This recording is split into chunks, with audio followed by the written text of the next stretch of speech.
antes de comenzar, ¿le parece? Yo sé que estamos bien orados, pero vamos de nuevo a orar, ¿ya? Para introducir la palabra.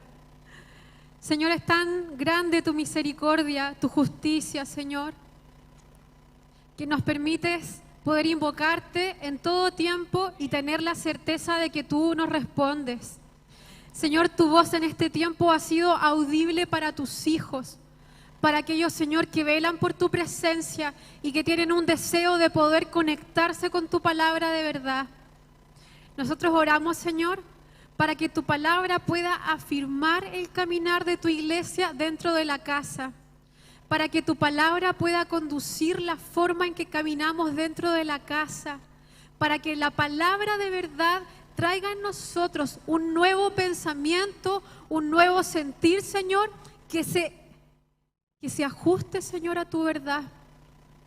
Señor, que tu palabra cumpla el propósito por el cual tú la enviaste. En el nombre de Jesús, amén. Vamos a partir, hermano, y le voy a pedir que busque en Efesios 2:19. Efesios 2:19, y el que lo tenga me levanta la mano para que me lo pueda leer. Efesios 2:19. Del 19 al 22.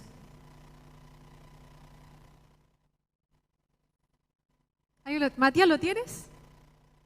Efesios 2, 19 al 22.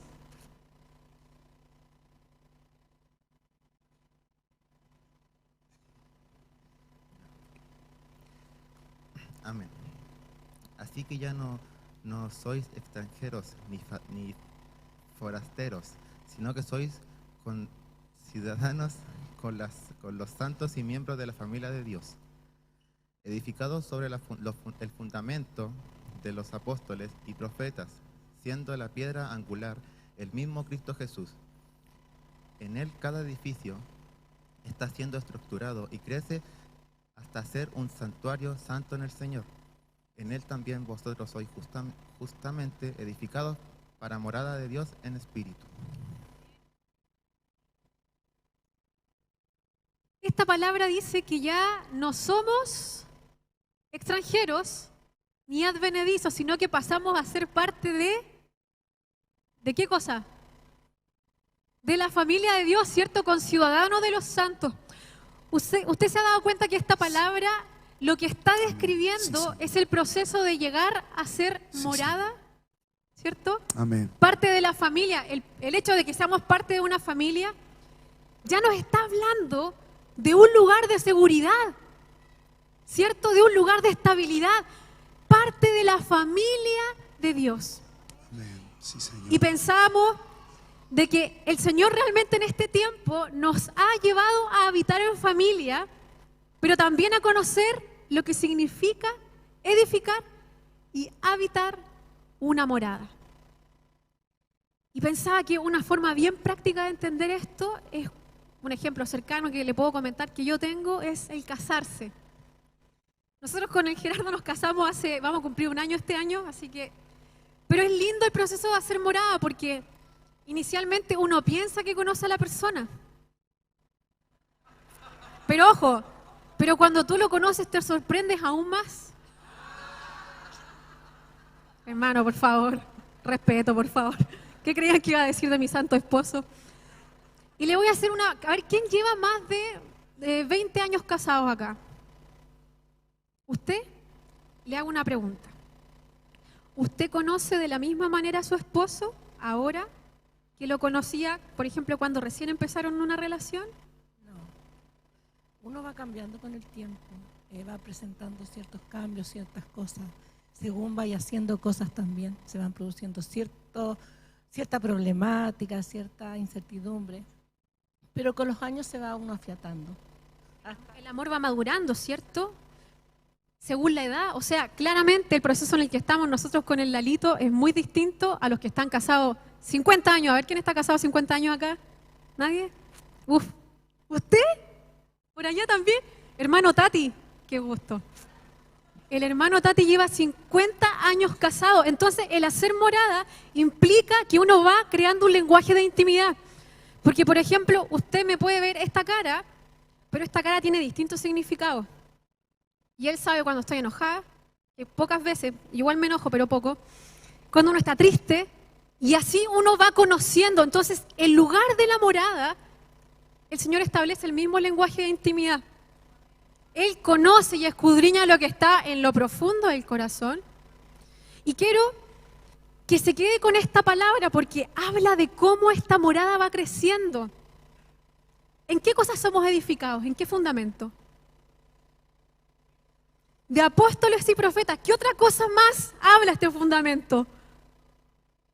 ¿Qué más? Lea, por hermano. Vayamos a la siguiente, a ver, para que hagamos una ayuda. ¿En qué va creciendo? Dice el anterior. En el fundamento. ¿Y cuál es la piedra del ángulo? Jesucristo mismo es nuestra estabilidad, hermano. Y dice que esa morada va creciendo hasta llegar a ser morada de Dios en el Espíritu. Quiero que diga Bayit. Bayit. Usted se preguntará, ¿qué cosa le estoy haciendo decir? ¿Qué conjuro le estoy diciendo que diga? Pero no, hermano, no es un conjuro. Bayit significa casa, y de lo que vamos a hablar en este tiempo va a ser de la casa, del diseño que el Señor establece en medio de su casa. Y la casa, tal como lo estábamos conversando, se diferencia de una enramada o se diferencia de una choza porque es un lugar estable. Es un lugar donde uno lo construye con el objetivo de habitarlo y permanecer. O sea, yo creo, hermano, que todo el que se compra una casa, el tío Iván, por ejemplo, tiene varias casas, uno la ve, es mentira, es para lesearlo nomás, pero uno, al comprarse una casa, uno la compra para habitarla. Ese es el objetivo que uno tiene, ¿cierto? Entonces, Bayit significa una tienda para morar, un lugar para hacer familia.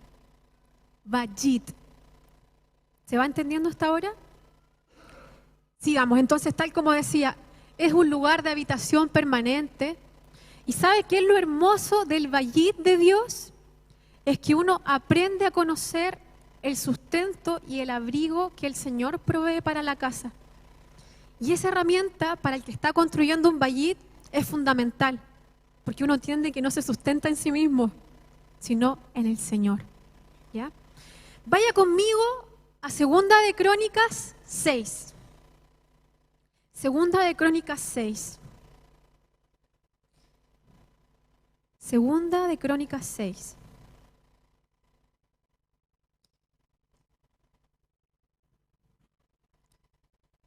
Vamos a ir al versículo 18.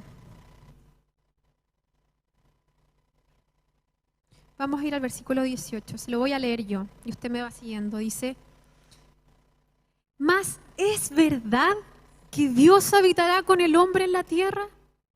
He aquí, los cielos de los cielos no te pueden contener, cuanto menos esta casa que he edificado. Mas tú mirarás, ¿qué cosa? La oración de tu siervo, ¿y qué cosa? Y su ruego, oh Jehová, Dios mío, para oír el clamor y la oración con que tu siervo ora delante de ti. Que tus ojos estén abiertos sobre esta casa día y noche, sobre el lugar el cual dijiste, mi nombre estará allí. Que oigas, ¿qué cosa? La oración de tu siervo, que ora en este lugar. Dejémoslo hasta ahí. Esta palabra,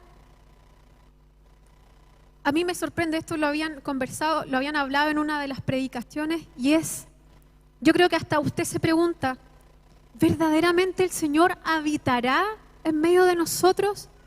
Si los cielos de los cielos no lo pueden contener, ¿habitará en nuestra habitación?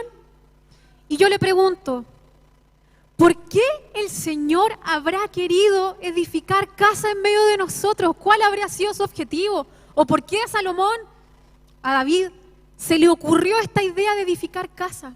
¿Cuál habrá sido el fin de esto? Le pregunto.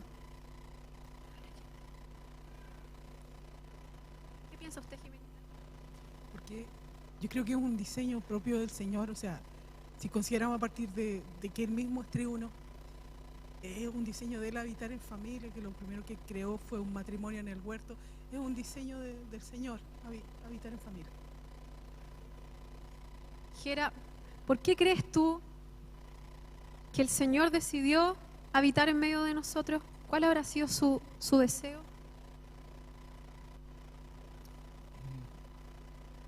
De ser una... No sé, la verdad es que no lo sé, sinceramente. Porque Él quiere que seamos uno con Él, que seamos un enjar, que podamos ser una sola familia con Él. Una solo. ¿Sabe qué? Salomón físicamente construyó el templo, pero esto es una figura de lo que iba a hacer Jesucristo, Él mismo siendo la casa para tabernaculizar en medio de nosotros. ¿Y sabes qué? Uno se pregunta, ¿por qué? Y el deseo de su corazón, el deseo del corazón del Señor siempre fue hacer casa, habitación en medio de nosotros. Y eso se cumplió en Cristo. Y eso se cumple hoy día en medio de nosotros. Entonces, esta oración es una invocación al Dios de las casas celestiales. Señor, tú escuchas mi ruego, tú escuchas mi oración. Cuando entro en tu vallit, cuando entro en tu casa, tú escuchas en la invocación de tus hijos. Y si usted se dedica a leer este capítulo, usted se va a dar cuenta que hay una palabra transversal para todo este capítulo, que es la invocación, el ruego y la oración. Y revisando esta palabra, ahí después lo vamos a ir, escudriñando, pero en este proceso se hacen 3 tipos de oración, 3 tipos de invocación o de ruego. Está la invocación de la justicia, la invocación de la humillación y la invocación de la misericordia. Y sabes que estos 3 tipos de invocación son herramientas que el Señor le otorga a los que habitan en el vallit, en la casa, para pasar ciertos procesos de dificultad, procesos de aflicción, de padecimiento, y vamos a ir revisándolos. Entonces, vamos a ir a la invocación de la humillación. ¿Saben que una de las cosas que también hablaba, se acuerda del clamor, de la señal del Tau? ¿Se acuerdan? ¿Qué indicaba esta señal? Era de los que clamaban, ¿cierto? A causa de las abominaciones. ¿Pero qué implicaba esta señal? ¿Se acuerdan? Entrar por la puerta. ¿Qué otra cosa más implicaba el clamor?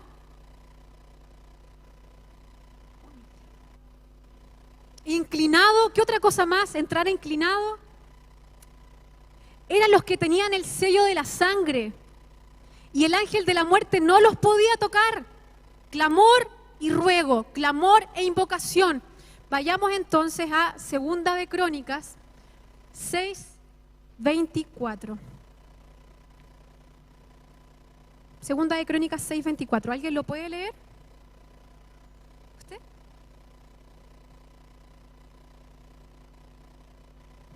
Si tu pueblo Israel es derrotado delante del enemigo por haber pecado contra ti, y se vuelven y confiesan tu nombre y ruegan delante de ti en esta casa. Entonces oye desde los cielos y perdona el pecado de tu pueblo, Israel, y hazlos volver a la tierra que diste a ellos y a sus padres. Amén. ¿Qué habla esta palabra? Dice, si el pueblo fuere derrotado. ¿Por qué fue derrotado el pueblo según esta palabra? Por prevaricar. Es una palabra extraña, pero igual le voy a preguntar, para ver qué se le ocurre a usted con prevaricar. Cecitar. se me ocurre ningún significado así a la luz. Prevaricar tiene que ver con toda vez que Israel tenía oportunidad de irse tras dioses ajenos, ellos lo hacían, entonces, y en eso hacían muchas cosas, pero era eso en el fondo. ¿Alguien tiene otra idea de prevaricar? ¿Prevaricar?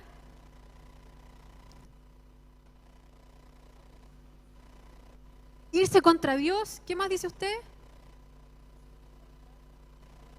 Faltar a los deberes. Prevaricar significa errar. Perder de vista el objetivo. Perderse.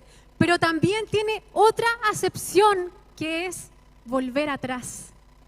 Regresar. Alejarse. Son las dos acepciones. Y uno dice, prevaricar claramente tiene que ver con un proceso de retroceder. Pero ¿retroceder a dónde? ¿De qué estará hablando esta palabra? ¿A dónde es que el pueblo estaba retrocediendo? Y quiero que lea el 25, lo vamos a leer todos juntos, que esto es a causa de la oración, ¿ya? Tú oirás desde los cielos y perdonarás el pecado de tu pueblo Israel y les harás volver a la tierra que diste a ellos y a sus padres. Si esta era la tierra de la promesa, ¿a dónde se estaban devolviendo? A la esclavitud estaban volviendo. ¿Por qué le digo? Le voy a leer la primera palabra que le habló el Señor a Abraham para que saliera de una tierra. Génesis 12:1. Jehová había dicho a Abraham, vete de tu tierra, de tu parentela y de la casa de tu padre, a la tierra que te mostraré. Entonces el pueblo se estaba devolviendo a esa tierra, a la tierra de sus padres. Y yo sé que los pastores les han dado ciertos ejemplos de lo que significa estar en la casa de los padres, de no salir de la casa de la parentela. Pero yo hablando con mi esposo, conversábamos y, por ejemplo, pensábamos en cómo afecta para los hijos el no salir de la casa de los padres. Y pensábamos en lo siguiente, por ejemplo, la generación de nuestros papás, es una generación sumamente forzada. Ellos conocieron la carencia de alimentos, la carencia de vestidos, la carencia de trabajo. Y yo creo que si nos sentamos a conversar con ellos, más de alguno le tocó trabajar siendo niño. Eso nosotros no lo vivimos. Escasamente algunos de nosotros alcanzaron a vivir la carencia, pero no la vivimos. Entonces había un contexto de escasez. ¿Y qué te hace la escasez? Trabajar, trabajar, trabajar, trabajar. Y afanarte puede llegar al afán. Entonces, ¿qué pasó con esto? El papá pensaba, yo no quiero que mi hijo viva lo mismo que viví yo. ¿Han escuchado esa frase? No quiero que él viva lo mismo que viví yo, por eso trabajo, porque entiendo que ese sustento es importante. Pero se perdió de vista otra parte esencial, que es hacer vallito, hacer casa. Entonces, ¿qué sería para nosotros, hijos que están recién formando casa, volver a esa tierra? Imitar el patrón del afán. Entiéndame bien, imitar el patrón del afán. Cuando, por ejemplo, tenemos unas formas de afanarnos con los estudios, o afanarnos con el trabajo, o afanarnos con cosas que de pronto tú te das cuenta que te hicieron devolverte. Y miren, ponga atención a esta palabra, dice, si tu pueblo fuere derrotado. Y yo le digo, el afán, ¿es una fuerza? ¿Es una energía? ¿Sabe lo que a mí me llama la atención de cuando uno cae en el afán? Es que es como que te insufla un tipo de vigor. La persona que está afanada tiene una fuerza increíble, una energía increíble. ¿Y qué pasa con esa persona? Se enferma. Se enferma después. Y es porque ese proceso de afán necesita entrar en esto. Que se derrote nuestra fuerza, que caiga el vigor, que caiga lo que nosotros pensamos por energía. ¿Pero para qué? Para que el Señor nos enseñe el sustento y el abrigo. ¿Cierto? Sigamos. Prevaricar entonces, ¿qué cosa es? volver atrás. La palabra que habla de que el que ruega y ora estando en este estado, el Señor le va a oír ¿desde dónde? Desde los cielos, hermano. Pero ¿cuál es la característica de este ruego? Yo se la voy a decir. En el original viene de una raíz que se llama Hanán, que significa doblar, inclinarse, implorar. Pero a su vez este tipo de ruego tiene otra acepción que yo la encontré espectacular porque dice, cuando los rayos del sol declinan, cuando llega el atardecer, el ocaso. Yo decía, Señor, necesariamente hay momentos en que nosotros se tiene que apagar el brillo que no tiene tu sustancia. Se tiene que apagar toda luz que no contiene tu sustancia. Y este ruego te hace entrar en ese proceso de humillación. Y ¿sabes qué? El pastor cuando estábamos viendo la palabra mencionaba algo muy importante porque cuando uno entra en el atrio pasa por este proceso de humillación donde uno muere a su propia carne. Y el atrio no tiene cobertura, pero el lugar santo sí tiene cobertura. Entonces no es lo mismo retroceder en el atrio que retroceder en el lugar santo. Y en esa parte tenemos que tener cuidado, hermano. Entonces, el ruego de la humillación. ¿Y qué implica esto? El ruego de la humillación es cuando ya uno te humillas, te da lo mismo lo que piensen. El ruego y la invocación es tan profunda de que tú necesitas que el Señor te saque de esa situación. Y yo le tengo un ejemplo que es muy bueno. Yo vivía con mi tío Iván, ¿ya? Y en esa casa estaba el Cevita, el Benjita, el Luchito. Y resulta que, Señor, perdóname por lo que voy a decir, pero estaba jugando el Colo-Colo, ¿ya? Estaba jugando el Colo-Colo. Y de pronto estábamos con el Seba, el Luchito, y se escucha un tremendo grito, hermano. ¡Espíritu Santo! Y a nosotros nos dio risa porque pensábamos que este personaje estaba clamando por el partido. Entonces subimos al segundo piso y todos los chiquillos se iban a tirar encima y se dieron cuenta que este cabro verdaderamente estaba clamando. Entonces estaba todo lleno de lágrimas, todo moqueado, pero estaba clamándole al Espíritu realmente y nosotros viendo el partido. Pero ¿sabe qué, hermano? No quiero decir el nombre de esta persona para no avergonzarlo. La casa entró en un tiempo tan lindo que de pronto yo estaba en mi pieza y, hermano, de la nada, le estoy hablando en serio, a todo chancho. ¡Jesús, ayúdame! Era tanto el grito que los vecinos empezaron a gritar, ¡ya pues! ¡Para tu show! Hermano, ese nivel de clamor. Y yo pensaba, esta persona que estaba pasando por un proceso, el clamor verdaderamente rompió algo en él. Verdaderamente lo hizo pasar a una estación distinta. Verdaderamente pudo ver o divisar la promesa, pero fue, hermano, a punto de grito y nos tenía todos sordos. Pero qué lindo es poder presenciar también ese clamor y que eso se genere en nosotros. El clamor de la humillación. Y esto es lo práctico, amor. Perdón. Hermano, yo siempre tengo, discúlpeme por favor. Estoy tan acostumbrada a hablarle a mi esposo que les digo amor a todos, pero solamente para ti, esposo. El clamor de los que vergüenza. Corten, por favor. El clamor de la humillación. Acá la humillación viva delante de ustedes. El clamor de la humillación sirve para el proceso en el que uno está prevaricando. Y por ejemplo, esto lo hablamos harto con la gente de ADN, que es la gente nuevita. ¿Cuántas veces no les dan ganas de volver atrás? Es necesario humillarnos ante el Señor. Y hay un ejemplo que le voy a comentar, que lo hablábamos en el discipulado con los chicos, que hablaba de Elías. Cuando Elías llega a un tiempo tan difícil que le dice al Señor, por favor, quítame la vida. Porque me di cuenta que yo no soy mejor que mis padres. Y a veces pasamos en esa crisis de paternidad y maternidad. No somos mejores que mis padres, no soy mejor que mis padres, pero ¿sabe lo que le pasa a Elías? A través de ese clamor se duerme y lo visita el ángel.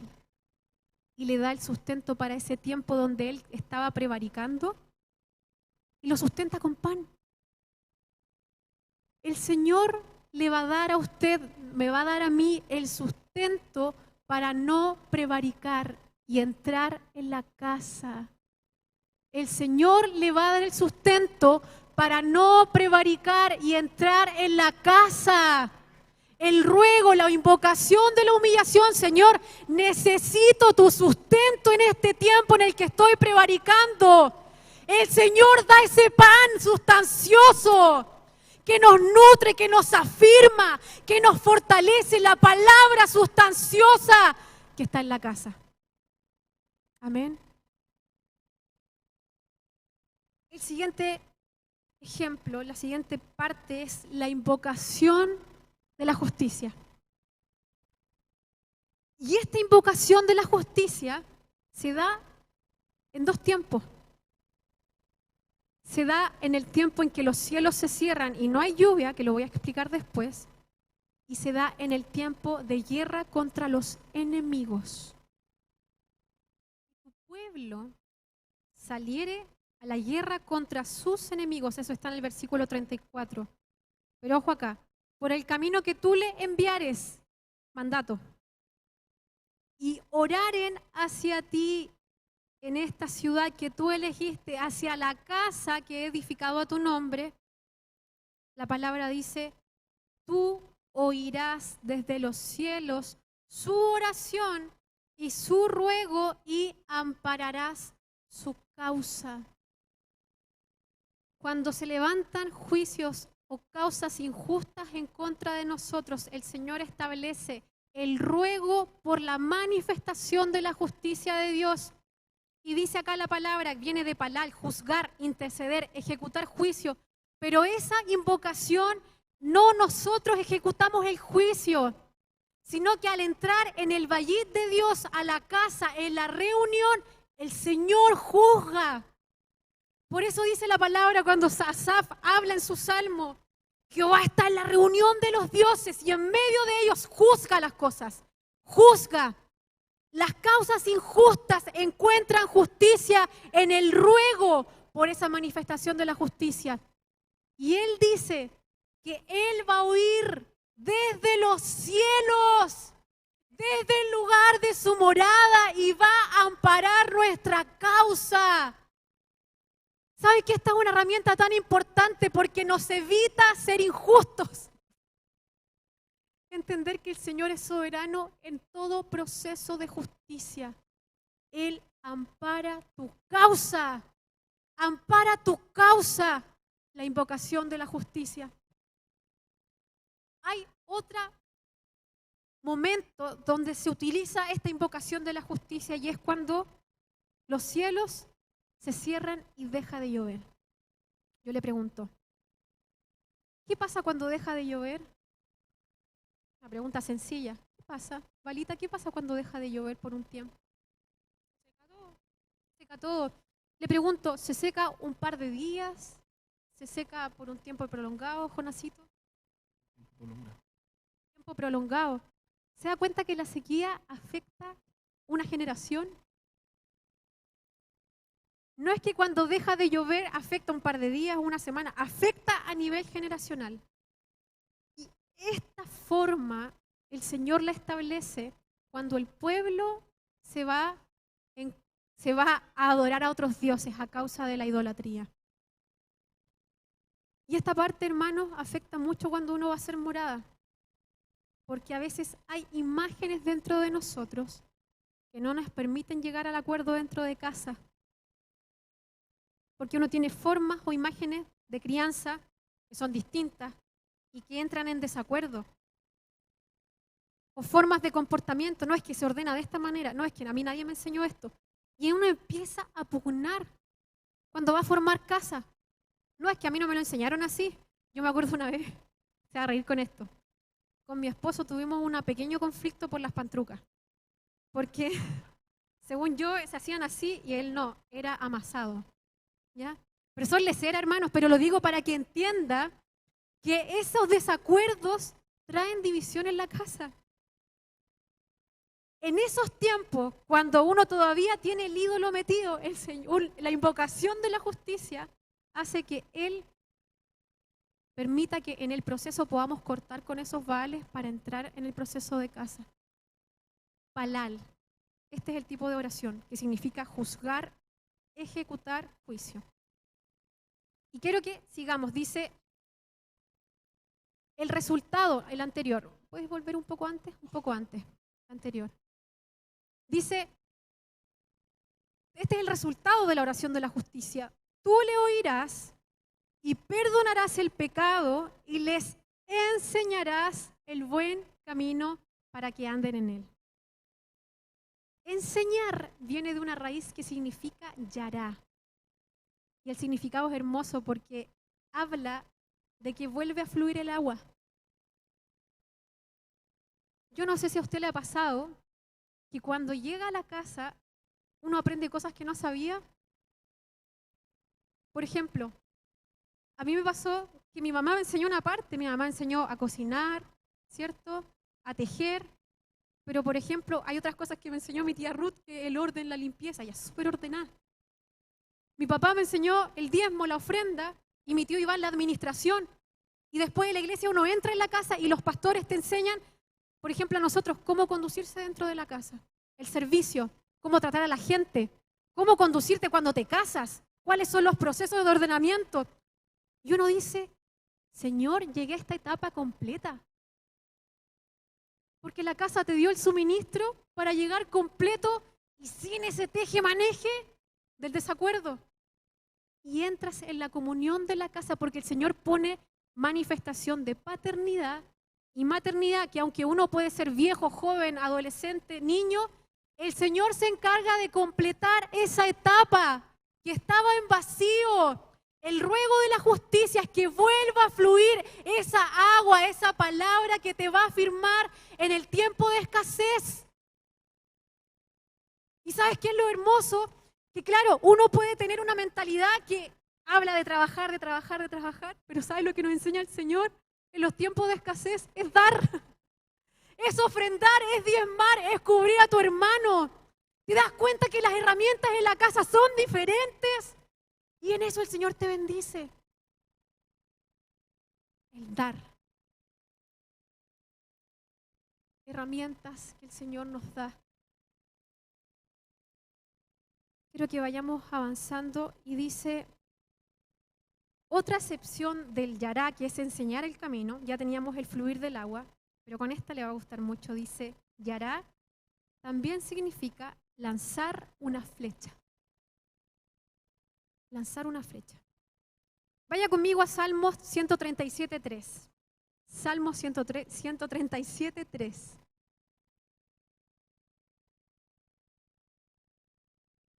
Salmos 137.3.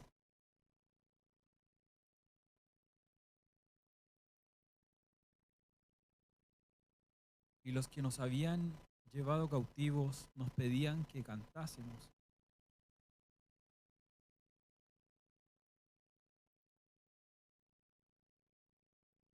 No me equivoqué de versículo. Se lo voy a leer yo mejor. Dice así, el salmo que usted lo va a encontrar porque yo anoté cualquier cosa acá, dice, he aquí, herencia de Jehová son los hijos, cosa de estima el fruto del vientre. Como saetas en mano del valiente, así son los hijos habidos en la juventud. Bienaventurado el hombre que llenó su aljaba de ellos. No será avergonzado cuando hablare con los enemigos en la puerta. Salmo 127, hermano. Yo tengo un pequeño problema con los números. Llenará su aljaba de ellos. Esta invocación a la justicia hace que el proceso de justicia en el Hijo se complete y llegue a puerto, llegue al objetivo. El valiente que llena su aljaba de las saetas. Esos son los hijos. Amén. Quiero que vayamos ahora, vamos a avanzar a la tercera forma de ruego, que es la invocación de la misericordia. Diga conmigo misericordia. Misericordia. ¿Qué es la misericordia? ¿Qué es la misericordia para usted? ¿Ha tenido algún proceso en el que el Señor le manifestó su misericordia? Amén. Hermano, Me pasó, yo antiguamente a los violadores los odiaba. O sea, no sé a cuántos tipos acá le pasará lo mismo.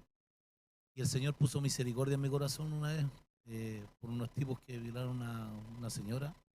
Me hizo ponerme en qué le había pasado a ellos, por qué hicieron eso y lo que le iba a pasar dentro de la cárcel.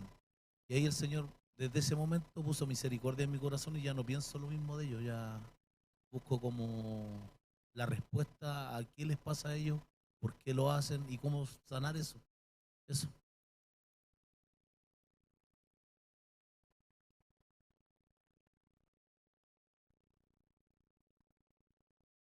Hubo una reprensión, pero que el Señor tuvo misericordia. Bien cortito, reté a mi hermana hace muchos años atrás por una cosa que me había perdido. Algunos lo saben, y lo dije, no lo ocupe porque lo va a perder. Hizo lo que dije que no lo hiciera. La reté, pero la cuestión, y que tuvo siempre, bla, bla. Salí de su pieza, me fui a la mía, me encerré. Y me encierro en mi pieza, y un pensamiento así, yo no soy así contigo. Y eso me impactó. Una reprensión, pero claramente me dijo, yo tengo misericordia de ti, porque tú no puedes, ¿me entiendes? Cuando Dios te habla una palabra, tú entiendes un montón de cosas. Y de ahí fue la lucha de ir a pedirle perdón a mi hermana, ¿cierto? Porque de ahí vienen otras cosas y entendí que claramente si yo no perdonaba, yo tampoco voy a ser perdonado. Pero ante esa situación, cuando el Señor me dijo, yo no soy así contigo, claramente yo tengo misericordia de ti. Tendría que tratarte quizás de que otra forma, pero tengo misericordia de ti. Así que anda y anda a pedirle perdón. Eso fue. ¿te das cuenta que cuando la misericordia se te revela, también te das cuenta del nivel de miseria que hay en uno? Y el Señor se compadece de esa miseria que hay dentro de nosotros y hace misericordia. La invocación de la misericordia actúa en este proceso. Dice, si hubiere hambre en la tierra, ¿estamos en ese proceso? Sí, ¿cierto? ¿Qué más dice? Si en la tierra hubiere, ¿qué cosa? Pestilencia, si hubiera tizoncillo, añulo, ¿qué cosa? ¿Qué otra cosa habla acá? Langostas, pulgón, si lo sitiaren, ¿quiénes? ¿Estamos en ese proceso, hermano? Estamos en ese proceso. ¿Sabe qué me llamaba la atención de esto? Cuando habla del tizoncillo, es un tipo de enfermedad que le da a las plantas, pero me llamaba la atención porque otra acepción habla del viento solano. Y el viento solano es el que sopla y hace que la planta se queme sin llegar a la madurez. Guarde eso en su corazón. Este tipo de plagas de la langosta, del pulgón, vienen a causa de que el pueblo no escuchó la voz del Señor. Se lo voy a repetir. Este tipo de plagas viene cuando no se escuchó la voz del Señor. Entonces llegan al proceso del lugar santo sin palabra. El atrio es cuando se empieza a afinar el oído y empezamos a sujetarnos a la palabra, empezamos el proceso de pastoreo, pero llegamos al tiempo de batalla y no hay palabra. Y llega el viento solano y quedamos todos churrascados. Hermano, si usted está achurrascado, tenga la invocación de la misericordia para que el Señor vuelva a poner esa palabra y complete ese proceso, para que en ese proceso podamos conocer que el Señor nos da la victoria en medio de estos enemigos.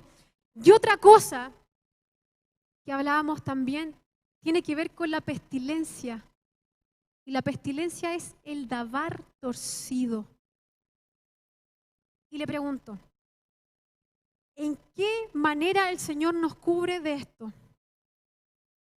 ¿Se acuerda de alguna palabra que hable acerca de que el Señor nos cubre de estas plagas? ¿En qué ambiente nos cubre de estas plagas?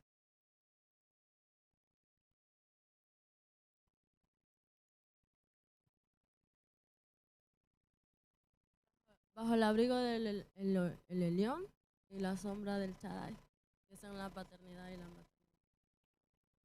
Se lo voy a leer. Dice,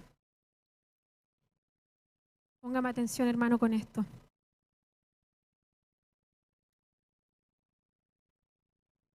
El que habita al abrigo del Altísimo, bajo la sombra del Omnipotente, diré yo a Jehová, la invocación de la misericordia, esperanza mía, castillo mío, mi Dios, ¿en quién confiaré? Él te librará del lazo del cazador, de la peste destructora, de estas cosas. Mira esta palabra, con sus plumas, con su ala, Él te va a cubrir. Y debajo de su ala vas a estar seguro. Dice, escudo y adarga es su verdad. No temerás al temor nocturno, ni saeta que vuele de día, ni pestilencia que ande en la oscuridad, ni la mortandad que en medio del día destruya. Escucha esta palabra, hermano, dice, en este abrigo dice, caerán a tu lado 1000 y 10.000 a tu diestra, mas a ti no llegarán. Ciertamente con tus ojos mirarás la recompensa de los impíos, porque a Jehová, que es mi esperanza, has puesto al Altísimo por habitación. No te sobrevendrá mal, ni plaga tocará tu morada. El que habita al abrigo del Altísimo, bajo la sombra del Omnipotente. El ala del Señor, el ala, sus alas revoloteando en medio de nosotros, cubriéndonos, infundiéndonos aliento, infundiéndonos el vigor para pasar el proceso. En esa invocación de la misericordia, el Señor te escucha y pone su ala, sus plumas para cubrirte en ese proceso de aflicción.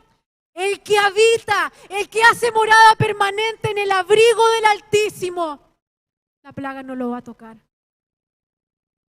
La plaga no lo va a tocar.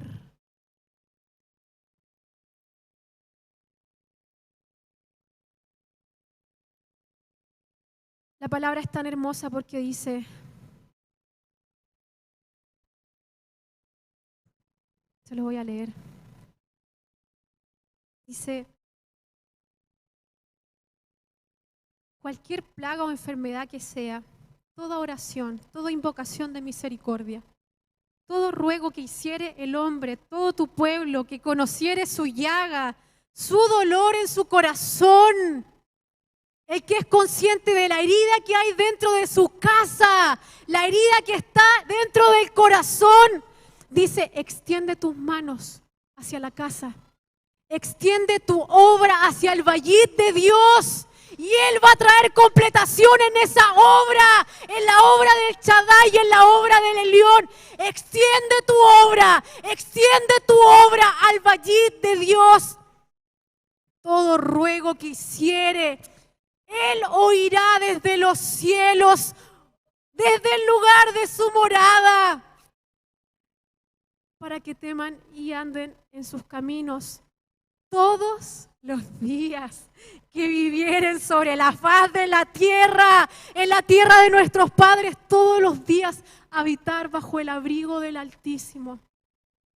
Hermano, esta palabra es tan hermosa porque aunque usted no lo piense, esta invocación, aunque yo la hablé de 3 partes, siempre están trabajando juntas. La justicia, la humillación y la misericordia. En cada invocación que usted va haciendo en medio del tiempo que va pasando, se manifiesta la justicia de Dios, se manifiesta su misericordia. Y nosotros entramos humillados y declinados. Y eso produce en nosotros un fruto de adoración. Y es necesario que nosotros nos preguntemos, ¿de qué manera estamos invocando? La palabra dice, piden mal, porque hay áreas en el corazón que todavía no se han tratado y por eso el Señor no da su respuesta. Porque esta invocación no tiene que ver con la concupiscencia, no tiene que ver, Señor, dame un auto, una casa, un no sé qué. Esta invocación te conecta con la morada celestial, no con las cosas naturales, sino con lo eterno de Dios. Lo eterno de Dios para nosotros, los que habitan bajo el abrigo del Altísimo. Hermano, para ir terminando, dice,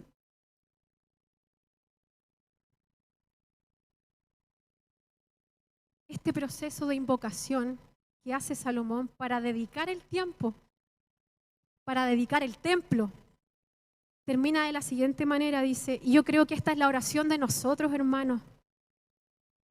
Dice, ahora pues, Dios mío, te ruego que estén abiertos tus ojos, atentos tus oídos a la oración en este lugar. Oh Jehová, levántate para habitar en tu reposo, tú y el arca de tu poder. Jehová, sean vestidos de salvación tus sacerdotes y tus santos, nosotros, se regocijen en tu bondad, se regocijen en tu bondad. Dice la palabra que cuando Salomón terminó la invocación, lo voy a leer, dice, descendió fuego de los cielos, consumió el holocausto y las víctimas, y la gloria de Jehová llenó la casa. La gloria de Jehová llenó la casa de tal manera que los sacerdotes no podían entrar porque Jehová había llenado la casa. Y cuando vieron los hijos de Israel descender el fuego y la gloria, se postraron sobre sus rostros y adoraron y alabaron diciendo, porque Él es bueno y para siempre su misericordia. Porque Él es bueno y para siempre su misericordia. Esa es la declaración que nace de la invocación, hermano. Porque Él es bueno, porque su bondad no termina y su misericordia se extiende cada día sobre nosotros. Para siempre, para siempre, para siempre su misericordia. Esa es la oración sacerdotal de este tiempo, porque Él es bueno y para siempre su misericordia. Adopte esta declaración en su corazón. Llene su casa con la declaración de su bondad, de su justicia y de su gloria, porque Él es bueno, porque Él es bueno, porque Él es fiel, porque Él es justo, porque Él es misericordioso. Y nosotros habitamos en esa habitación, porque Él es bueno y para siempre es su misericordia.